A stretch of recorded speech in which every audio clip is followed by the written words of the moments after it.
Starting us off at number 10 is costume or reality. Halloween Day 1957. Betty Fabiano and her husband Peter were winding down and getting ready for bed when the doorbell rang. Despite it being past 11 p.m, they assumed that maybe it was a group of late night trick-or-treaters, and since they had some candy left, and so Peter went downstairs to answer the door and was greeted with a man wearing a mask. Betty heard some muffled voices downstairs, kind of like a man was impersonating a woman's voice, then a pop and then a thumb. She ran downstairs to discover Peter lying on the ground in a pool of blood with a gunshot wound on his chest. He died on the way to the hospital and suspects were hunted down immediately. Now here is like the biggest plot twist of plot twist history. Now the couple had their fair share of trouble, and while separated at one point, Betty started seeing a woman called Joan. That's not the plot twist, by the way. They decided to take another jab at their marriage, and Peter's only condition was that Betty could never see or speak about Joan again, to which she agreed. Joan obviously then had a motive and was questioned, and things she was saying just weren't adding up. She claimed that she was home all night, but neighbors claimed she left on a drive for a very long time. An anonymous tip led the police to the murder weapon and then the assailant, 40-year-old Goldine Pizer. She admitted to killing Peter under the spell of a woman she was in love with, and that woman was Joan. Now coming in at number 9 is Don't Touch My Candy, Halloween Day 2011. A 55-year-old man residing in Chicago realized at 2:30 p.m. that his bag of candy was missing. Call the police. Now I don't know if that's referring to his bag of candy that he got during trick-or-treating or the bag he was using to give candy to kids. I mean, you could be 50 and trick-or-treating. I'm not gonna judge you. Who am I to judge you? Either way, suddenly outraged by this realization, the man blamed his neighbor Maria Adams for stealing it, even though she really didn't. The man grabbed a bunch of steak knives from his kitchen and headed to her house, where he ended up stabbing her countless times. Maria desperately tried to defend herself by throwing plates at him, but it was just no use. She was in critical condition by the time she got to the hospital and ended up dying the next morning. The man was charged with first-degree murder and aggravated domestic battery. Can we just take a second, please, to just realize how ridiculous this is? Like, I simply just do not get it. He killed a woman over a bag of candy. Like, unless that bag had the secret of a life in it or the elixir of immortality, it's just not that deep. Get a new bag. At number 8 we have The Disappearance, Halloween Day 1955. Mother of 2 Marilyn Damon stopped at a food fair on Long Island to do a quick bit of shopping. She left 2-year-old Stephen and 7-month-old Pamela outside the store and told Stephen to watch his little sister. First of all, a 2-year-old cannot be left alone to watch anyone else. Like, that is still baby as hell. Like, what are you doing? 10 minutes later she came out and both children were nowhere to be found. Freaking the hell out, Marilyn starts looking everywhere and thankfully finds Pamela nearby, still in her stroller unharmed, but Stephen was still nowhere to be found. 5,000 people searched for him the next day, but detectives and police were never able to solve the case or find him. Honestly, I feel bad about it, I really do, but also you can't leave your kids alone ever, especially if they're that young. Like, a 2-year-old can't even defend themselves from anyone, how are they meant to defend their younger sibling as well? Like, Marilyn, you should have known better. 2 years old! What can you even do at 2 years old? Nothing! Can you even walk? No, you probably can. You know what I mean, it's young. Now filling on number 7 slot is The Note, Halloween Day 2012. Now Julie Keith was on her way to Kmart to buy some quick last-minute cheap Halloween decorations in her hometown of Damascus, Oregon. That was a lot to say in one breath. Either way, inside the graveyard kit that she purchased, she found a handwritten letter from an inmate at the Chinese labor camp that had made the kit. The letter pleads for the reader to send it to the World Human Rights Organization because thousands of people were suffering in China. The writer claimed that them, along with a lot of other workers in the Masanjia labor camp, were forced to work 15-hour days with no weekends or holidays. If they refused, they would get tortured or beat and only got paid 10 yuan a month, which is about $1.61 a month. A month! The letter wasn't signed, but Julie did pass it on to the organization, and Kmart launched their own investigation into it as well. Thankfully, months later the labor camp was exposed and the inmates were freed. Woohoo! We love a happy ending! Now at number 6 is the prank gone wrong, Halloween Day 1998. 21-year-old Carl Jackson was driving through the Bronx with his girlfriend to pick up her son from a Halloween party. While stopped at an intersection, a bunch of teenagers started throwing eggs at his car, and so he got out to confront them. No one's about to throw eggs at me when my girl's in the car. I'll front on them. I'll square up. That's me as Carl. Either way, one of the teens, 17-year-old Curtis Sterling, pulled out a handgun and straight up shot Carl in the head, killing him instantly. And egging people on Halloween is quite a common prank, but it's gone awry so many times. Curtis ended up being sentenced to 20 years in prison, and every year on Halloween he gets a card from Carl's mother saying, "I'm glad you're still there." And honestly, kudos to her, I would do the exact same thing. What a senseless, unnecessary killing. Like, I'm getting mad at this list, I really am. It's pissing me off. Coming in at number 5 is The Mailman, Halloween Day 2012. Halloween is always a lit time. It's very scary, to the point some people claim they get scared to death. Exaggeration. Pussies. Now, a mailman in Denver was on his route making his deliveries, and he showed up at one house that had a corpse decoration on its porch. Sort of annoyed at the placement of the decoration, he sort of sidestepped it out of the way to the side and delivered the mail. As he was walking away, he realized it wasn't a decoration from any angle. It was a real man that was dead. Turns out the dead man, Del Porch, had collapsed and died on his porch when returning from his night shift, but because of the timing of Halloween, it just didn't look sus. Honestly, you guys, imagine dying and someone thinking you're a Halloween decoration and just moving your body to the side. Like, biggest L I'd ever take, and I'm not even bloody alive. That's the biggest L. At number 4 is the costume gone wrong. Wow, I need to think of better names because I already did prank gone wrong. Sorry about that. Either way, Halloween Day 2012. An 8-year-old girl was so excited to dress up for Halloween in her hometown in Beaver County, Pennsylvania. She was at a relative's bonfire that night and went to play on the hillside when her aunt Janet saw her in the bushes. Assuming she was a skunk because of her black outfit, hat, and white tassel, she asked her son to shoot the pest. So Thomas went in and got the gun and shot the girl in the shoulder and abdomen. As soon as they realized the grave mistake that had happened, she was helicoptered to Pittsburgh Children's Hospital straight away. She remained in critical condition but did actually survive. What a close call. Like, oh my god, I would have never been able to live with that if I was Thomas or Janet. Like, killing my relative because I thought they were a skunk? Ugh, that would have been an even bigger L. Such an L. Filling at number 3 slot is Bad Candy, Halloween Day 1974. 8-year-old Timothy O'Brien was going trick-or-treating with his dad and sister in Pasadena, Texas. They got to a house where no one answered the door, and getting impatient, the kids ran off to the next house while their dad Ronald stayed behind. He re-emerged a few minutes later with a few pixie sticks, saying the person did come out and give it to him for his kids and their friends. They went home and Timothy had his pixie stick and started complaining that his stomach was hurting. Then he ran to the bathroom vomiting and convulsing, and eventually went limp in his dad's arms and died on the way to the hospital. Turns out the pixie sticks he had a lethal dose of potassium cyanide in it. The police then went into panic mode trying to locate the other kids that had those same pixie sticks, and thankfully none of the other kids had ended up eating them, but they were all found with enough cyanide in them to kill 3 to 4 adults. In each one, not even all together. Ronald was never suspected until the investigation revealed he was over $100,000 in debt and could never hold down a job. He had 21 in the past few years. 21 jobs? What the hell? Turns out he had taken out a total of $60,000 worth of life insurance on his kids, which his wife was unaware of. He ended up killing his son to get the insurance and gave the candy to the other kids as well, just to lessen suspicion. You are complete and ultimate trash if you murder a family member, especially your own kid. Like, getting triggered. Stop getting triggered.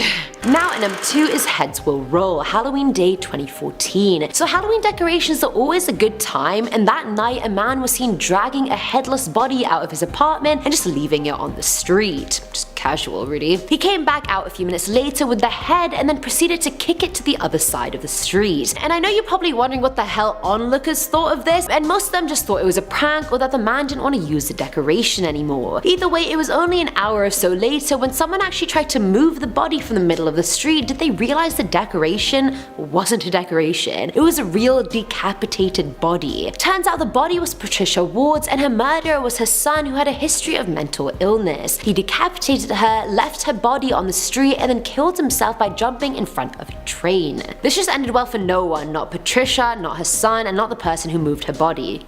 Like, no.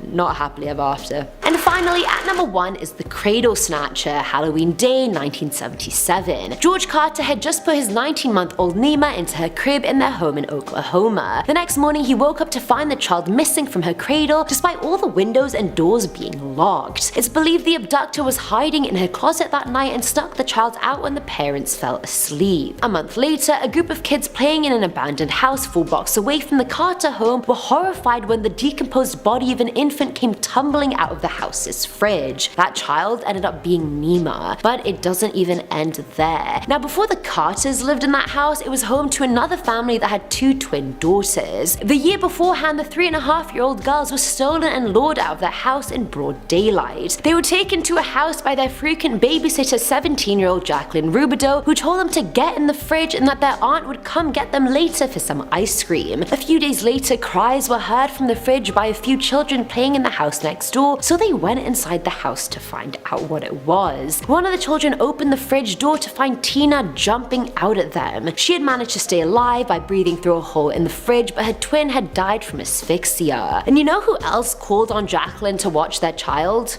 Nima's parents. Tina even told officers that Jackie Boo was the one who took them to the house, but it failed to lead to a conviction because there was no physical evidence, despite her being shady as hell and the child literally identifying her. But let's just not believe her, shall I? Let's just not believe her.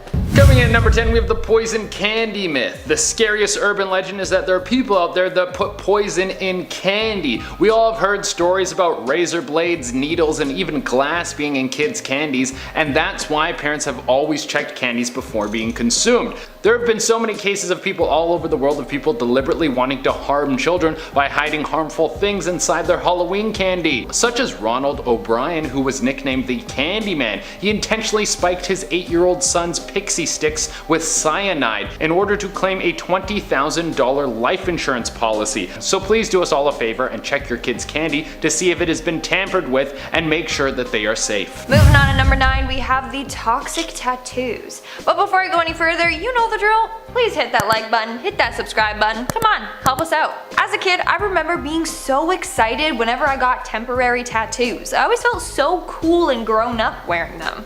But since the 70s, there's been an urban legend going around about these temporary tattoos. Legend goes that drug dealers were putting LSD into them. Why? Well, this was a plan to get kids hooked on the drug and keep them coming back for more.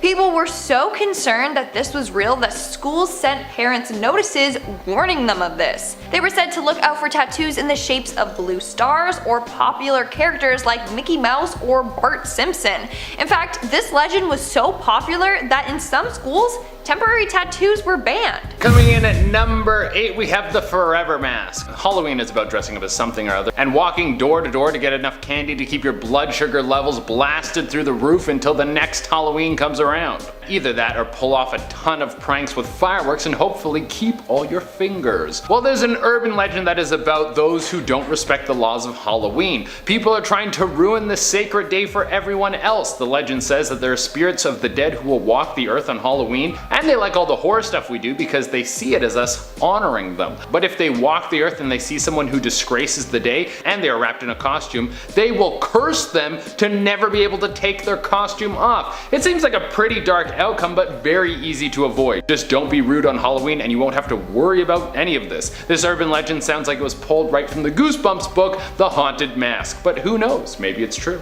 Making our way down the list at number 7, we have the initiation. Back in 2008, there was a rumor going around started by an email hoax. The email warned people of a gang initiation that was going to take place on Halloween night. According to the email, a gang was holding an initiation where recruits would have to kill 31 women, one for every day of October. Then people received another email saying that they were going to kill 140 women. So it was advised for women to stay home, stay safe, and to lock their doors. Thankfully, this was all just one big Halloween hoax. Coming in at number 6, we have the Buckley family. The legend of the Buckley family began when all the children in the neighborhood decided to get in on one prank where they were all going to get a dummy and pretend to chop its head off on Halloween night. The Buckley family children, Susan and John, had a different plan. They thought it would be funny to actually go ahead and behead their mother. Ugh. So when trick-or-treaters came to the door, they got an axe and murdered her. Soon after, the police were called, and by then the children were long gone. Coming in at number 5, we have razor blades and apples. This is an urban legend that has been around for an insanely long time. You know how this urban legend has been around forever? Because it involves people giving out apples on Halloween. If you get an apple from some house on Halloween, you know that house is being sus and they need to be booted off the block. What kid wants to enjoy a nice Granny Smith when he could be eating a Mars bar? Do you want to feel like you're blasting into space, or that you're getting told a long story from your gran? One of those sounds way better than the other one. But if you don't know this urban legend, it's very self-explanatory. Apparently some psycho was pushing razor blades into apples and then giving them to kids. So when kids would bite into them, they would slice their mouth open. A horrible thing to think about, but also very easy to remedy. If you get given an apple to eat on Halloween, you can take it and then just throw it into a field. Then you don't have to worry about anyone putting any strange things into your food, and you don't have to worry about eating an apple that has a razor blade in it. I mean, Halloween is a holiday that's all about high fructose corn syrup. Coming in at number 4, we have the sacrifice. I think we have all heard the superstition surrounding black cats. It's believed to be bad luck if a black cat crosses your path on Friday the 13th. Black cats have been associated with bad luck and witchcraft for ages, so it's not surprising that there's tons of creepy urban legends surrounding them. So this next urban legend claims that on Halloween, satanic cults roam the streets looking for black cats to sacrifice. As a result, families were warned not to let their cats out on Halloween. In fact, because of this legend, some animal shelters prohibit you from adopting black cats on or near Halloween. Taking our number 3 spot, we have the Hanging Man of Halloween. All of us have been to a Halloween store and seen certain decorations that have scared us by looking so realistic. Like Spirit Halloween, the ones that you like press and they pop out of you, those ones terrify me, but I also love them. Well, this urban legend states that certain Halloween decorations that people put up of bodies or mannequins hanging from houses and trees are actually real, dead, rotting corpses done by either suicide, murder, or even accidental deaths. Halloween props and decorations have become so common and realistic that even the most graphic decorations you would think twice about. Seriously guys, keep your eyes peeled this Halloween. Coming in at number 2, we have the spider wig. Everyone wants to get all dolled up for Halloween, but the thing is, this can all be super expensive. So everyone who wants to look good might be also looking for some discount goods they can take home. That's where this urban legend comes into play. Apparently there was a girl who wanted a black witch's wig for a Halloween costume, but everywhere she looked they were either too expensive or terrible quality. Eventually she found a costume shop that was tucked away at the far end of town. When she walked in there, it seemed like no one had entered this shop for ages, but at this point she was desperate and figured she would look around to see what she could find. After a little bit of searching, she finally found it. It was an exquisite piece, a massive wig that looked like it was made from real hair. She took it right to the cashier and then took it home. It fit perfectly with her costume. That night she was at a party and someone commented that there was something on her shoulder. She brushed it off and a massive spider plopped onto the ground. People shrieked as hundreds of spiders started pouring out of her wig and all over her body. On the bright side, she had the scariest costume that night. And in our number 1 spot, we have Halloween night of 1962. A couple of years ago, this creepy photo was circulating the internet. The photo was a group of people in masks, apparently attending a Halloween costume party. The legend goes that right after that photo was taken, the man in the black mask in the photo locked all the doors from the outside and tried to kill everyone at the party, but only succeeded at killing 7 individuals with a kitchen knife. Now it's said that the man managed to escape and has never been found. In 1969, police found the killer's mask, but to this day, the killer has never been caught.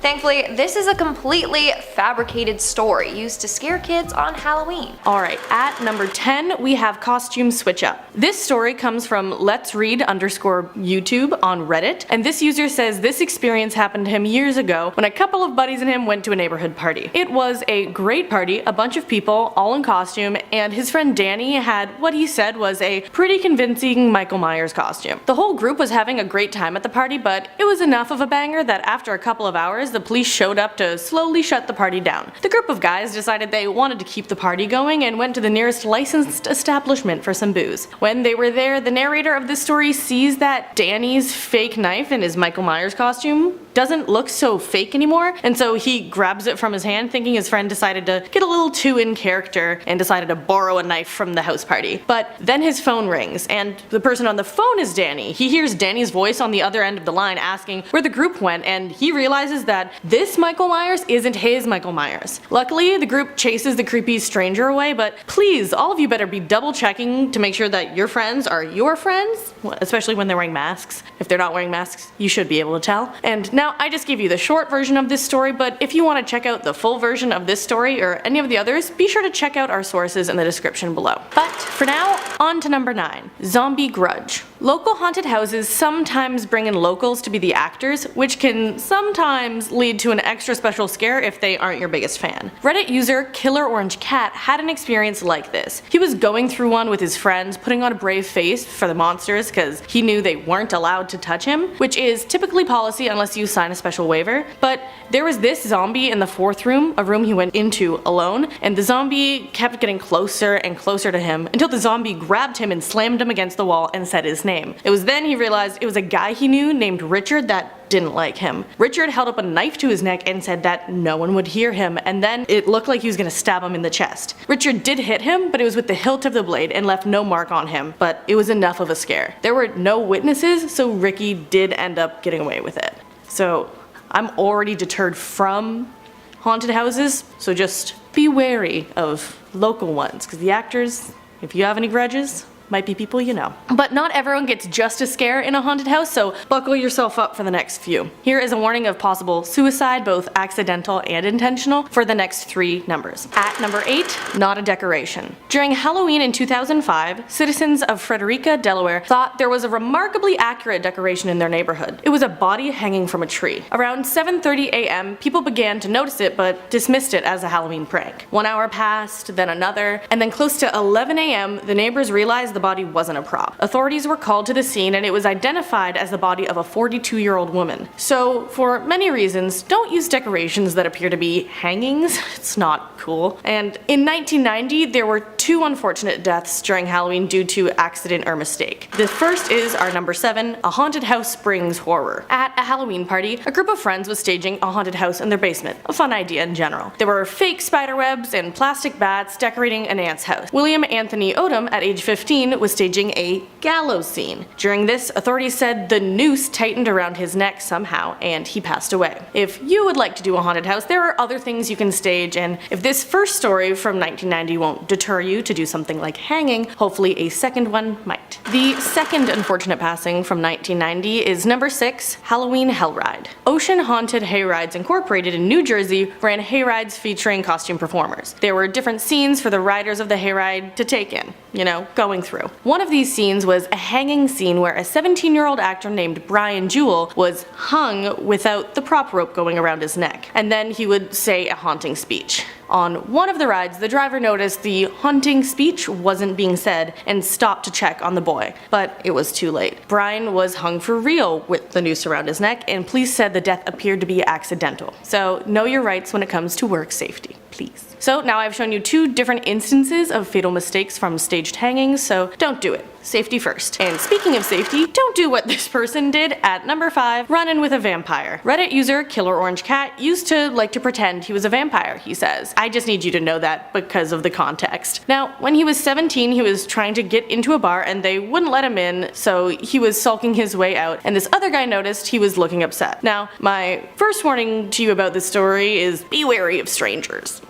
Just to let you know. So this random guy from the line got them beers, apparently also seeming to be a vampire enthusiast, and the 2 of them began drinking in a graveyard. Now, underage drinking, that's a no-no, and 2, doing that with a stranger in a graveyard maybe isn't the best idea. Anyways, so after getting tipsy by the tombstones, this Reddit user gets up and stumbles and hits his head on a headstone and knocks himself out. When this guy wakes up, not only is his head stinging, but his left wrist is too, and the stranger he met looks like he's cut his arm and is drinking his blood. So the dude passes out again and then comes to, and the mysterious vampire-ish guy is gone and there's a cloth tied around his wrist. So just take from that story what you will, as I should be thinking you were taking away safety first, stranger danger, be careful, but let's move on to the next one. Number 4, mystery man with a chain. This one comes from John Has Stories on Reddit. He was only 5 years old when it happened. On Halloween day, his mom noticed a man in a mask walk around swinging a chain. No other children around, there was no apparent reason for it, other than possibly a costume on Halloween. If I decided to go out for a walk on Halloween, I may wear a mask, you know, to get into character, or I would hold a chain, maybe to like lock up a bike or something, but both, it kind of seems a little creepy, and they were getting the same vibe. So anyways, his mom had seen this guy in a mask holding a chain during the day, and that night, while the little 5-year-old boy was trying to sleep, he hears scratching and banging on his window. It kept happening until it faded, and then there was nothing. It turns out that nothing came out of it, but what or who had been making that noise. John Has Stories says it still scares him to think about what it could have been, because they had no reasonable explanation at the time. Okay, on to number 3, wrong house. On Halloween in 1992, Yoshihiro Hattori was going to a house party with his friend Webb Haymaker, and they were both on exchange, so they were hoping for a fun time. They were in Baton Rouge, Louisiana, and they were looking for a house in the country, which was supposed to be the address for the party. Thinking they arrived at the right house, they made their way to the front door. After trying to get in and knocking on the front door, they had no response and decided to try to get in through the back, thinking that might be the right way into the party. But the thing was, it wasn't the right house, and unfortunately, it was a fatal mistake. Rodney Piers, the homeowner, thought the people trying to get into his house were burglars and shot Yoshihiro. The 16-year-old exchange student died. So be careful which houses you are approaching. Next is another instance where you should be on the lookout during a night of trick-or-treating. Warning that this one mentions sexual assault. At number 2, a parent's nightmare. On Halloween in 2009, 3 teenage girls were out for a night of trick-or-treating. Expecting to just go door to door for candy, their night took a turn for the worst. In Woodbridge, Virginia, a man by the name of Aaron Thomas threatened the girls with a gun before sexually assaulting 2 of them. During this, the third girl called her mom once she found an instance to use her phone, and this caused Thomas to flee. 2 years later, he was caught, but that night is enough to scare anyone away from wanting to go trick-or-treating again. So I recommend walking with a parent if you're going trick-or-treating. It's what I like to do, at least for a bit. But on to our final story at number 1, A Vengeance in the Valley. In Napa Valley on Halloween in 2004, 3 housemates, Leslie, Adrienne, and Lauren, were handing out candy to trick-or-treaters that evening. Then they all went to sleep. At 2 a.m., Lauren woke after hearing Adrienne scream. So she ran outside, but then heard screams again, so she ran back in. Once she was back inside, she saw that both of her friends had been stabbed. She called the police, but her friends unfortunately didn't make it. It turns out Adrienne's best friend's fiance didn't like how close Adrienne and her best friend were. Eric Koppel, the fiance and alleged murderer, was jealous and took it out in the worst way possible. 1, if you are full of a lot of feelings, please find someone to talk to because it helps. And 2, safety first is what I'm taking away from all of these stories. So just be on the lookout, be safe. Happy Halloween, but like be safe.